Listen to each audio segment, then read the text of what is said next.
வணக்கம் மக்களே. இப்போ நீங்கள் பார்த்துக்கிட்டு இருக்கிறது வந்து இலைப்பிரண்டை.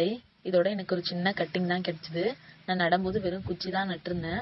ஒரு இலை கூட இல்லை. பார்த்தா இப்போ நல்லா துளுத்து நல்லா வந்துருச்சு. இப்போ வாங்க இதை நான் நடலாம். இப்போ நான் நட வேண்டிய இடத்த வந்து நல்லா தண்ணி விட்டுக்கிட்டேன்.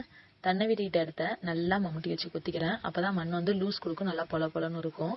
இப்போ சுற்றி ஒரு கரை மாதிரி கட்டிக்கலாம் தண்ணி நிற்கிறதுக்காக. இப்போ பாக்கெட்டை பிரிச்சுட்டு நம்ம நடலாம்.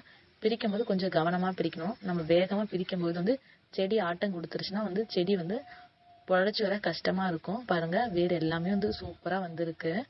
இப்போ இதை நம்ம நட்டுடலாம். நடும்போது கொஞ்சம் பள்ளம் தோண்டிட்டு உள்ள நடுங்க. பிரண்டைக்கு வந்து அதிக அளவில் வந்து தண்ணி எதுவும் தேவைப்படாது. அதால் நீங்கள் நடும்போது விட்டிங்கனாலே போதும். அதுவே அது நல்லா வளரும். நல்லா மண்ணை மட்டும் நல்லா அணைச்சி விடுங்க. இப்போ ரெண்டாவது செடி நடுறதுக்கும் அதே மாதிரி நல்லா மம்முட்டியில் குத்திட்டு கவரை பிரிச்சுட்டு நடுறதான். இதில் பார்த்தாலும் சூப்பராக வேர் வந்திருக்கு. இதோட அடுத்த அப்டேட் வந்து நான் நெக்ஸ்ட் வீடியோவில் உங்களுக்கு கொடுக்குறேன். இந்த வீடியோ உங்களுக்கு பிடிச்சிருந்தா மறக்காமல் லைக் பண்ணுங்கள், ஷேர் பண்ணுங்கள். என்னோட சேனலை தொடர்ந்து